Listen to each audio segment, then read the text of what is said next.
when you had your first kid, your first son, and I mean obviously your second, but like what changed kind of with were you still within like doing fitness stuff or like trying to work on your health, or what was different between the time that you did not have kids versus the time that you started to have kids?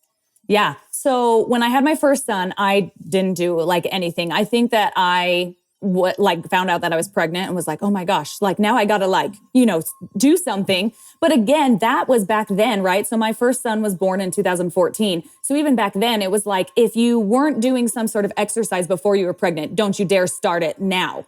Like, you know what I mean? Mm-hmm. Like that was a lot of the information. And of course it was still the whole like women that are pregnant shouldn't lift over 35 pounds. And so I was just doing like YouTube, like pregnancy prenatal yoga or things like occasionally when I would do it, because I was so terrified because I hadn't been exercising. I can't start now when it's just like, that's just so ridiculous. Like any physical, I mean, obviously you shouldn't be going from like not doing CrossFit, getting pregnant and then like going and trying to CrossFit or something. But don't get pregnant and go run a marathon if you haven't been training for a marathon. Exactly. Right? But I could have been doing other things, but there that just so much fear. There's so much more information now for our prenatal, postpartum, pregnant mamas out there, which has just been so huge. I mean, even pelvic floor therapy. I mean, this is a side tangent, but like I had my second baby in 2019. I didn't even know about pelvic floor therapy at all. And now every single mom I know having a baby is like getting into a pelvic floor physical therapist. And I'm like, this is huge. Like this is a game changer that was not even aware. So when I had my first son, I had really, really poor habits. And again, like I just didn't really take care of myself. I didn't really exercise. I really struggled with my eating and things like that. And so it wasn't and then after my first son, I got pregnant again a couple years later, had that miscarriage. That's when it was just like, okay, something's got to give. Because I did it all, right? I did Whole30 and I did keto and I did intermittent fasting. And I mean, if it had a name, I tried it, right? Like I did them all, every single one of them under the sun, until finally I was just like, nope, we've got to just scale back and focus on one thing at a time. And that's really just what I did. I just started trying to implement one habit at a time. Yeah. What was the postpartum like with your firstborn? Like when my first and my second, night and day difference. Absolute night and day difference because of my physical, like where my physical body was. So my first son, I didn't exercise, didn't really eat well. My recovery was really hard, both emotionally and physically. My second son, I wasn't tracking, but I had been tracking macros before. So I had a better idea of more protein. And so I had better health habits, even though I wasn't necessarily tracking during my pregnancy. And night and day difference. I mean, absolutely. I was up and going right after I had him. But the crazy thing is that I gained the exact same amount of weight in both pregnancies. So even though I had very different health habits, I exercised during my entire second pregnancy, besides the first 8 weeks or so, because I was dying on a couch. But that's the worst part of pregnancy, is that first trimester when you're just like, there's something inside me trying to kill me. And there's nothing you can do about it. So it's sometimes fun. It lasts way beyond the first 12 weeks. It's rough for a lot of women. Yeah. Yes. I'm blessed that usually as soon as I get out of my first trimester, I'm just I feel pretty good up until the very last bit. But yeah, some poor women are just feeling terrible for months and months and months. So you recovered a lot faster with your second pregnancy because you were eating better and then exercising and training.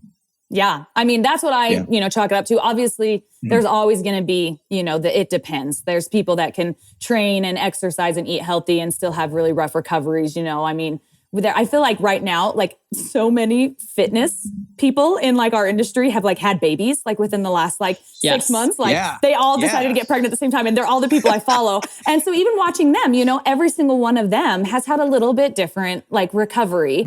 And even though they're all very much active, healthy individuals. So it's you can't always say because I did this is what happened. But for me, there was a huge difference. And I do think that it was because of my habits. Yeah.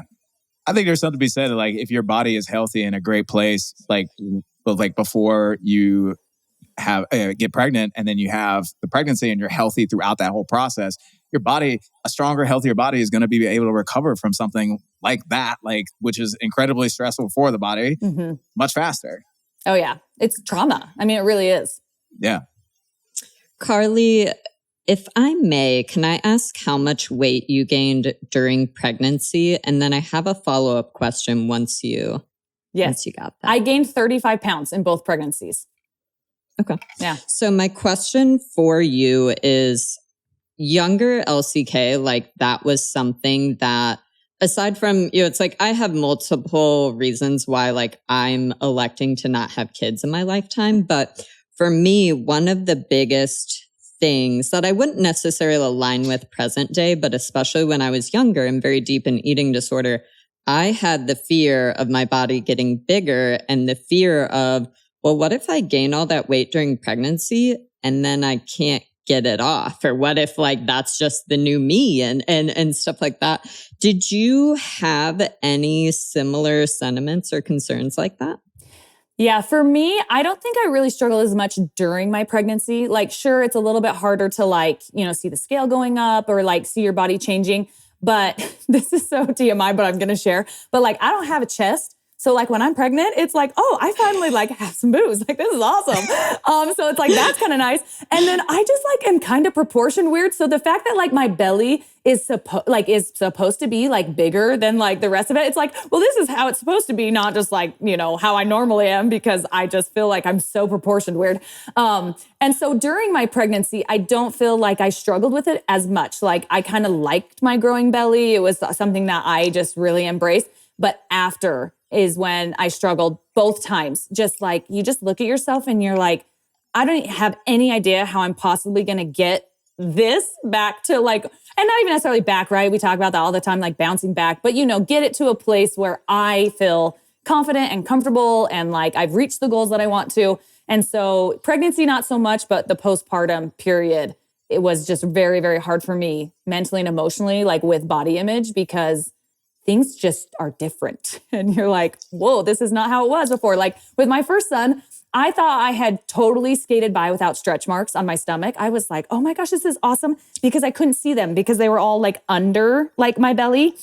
And so I was like, constantly like, oh my gosh, okay, I didn't get any stretch marks. And then I had them. And then it was like, oh, they're all clear. Like they're all down here, which is not a big deal. I mean, we get stretch marks, but it was one of those things that I didn't even know that I had them until after he was born.